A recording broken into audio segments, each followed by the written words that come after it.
One of my favorite automations is this 10x engineer one I created. It's incredibly simple, but very powerful.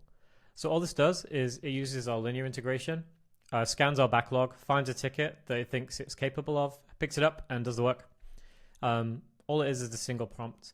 And then there's two ways to run this. I can either hit this run button in the top right, or we also have one that runs every day at 8 a.m., meaning that we can get Ona to go and pick up tickets off our backlog even while we're asleep.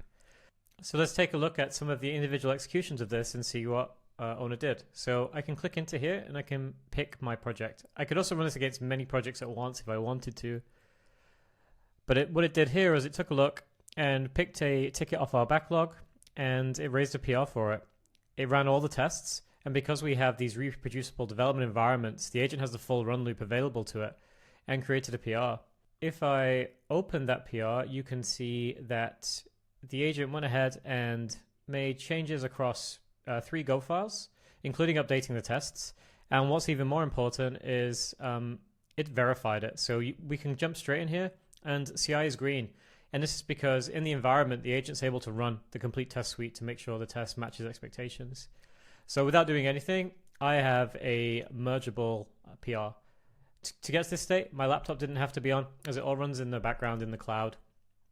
And as I mentioned, we can set these up to run regular intervals. So we tend to run these every morning before people start work. And the first thing I do when I start my day is merge a PR, which is incredibly powerful.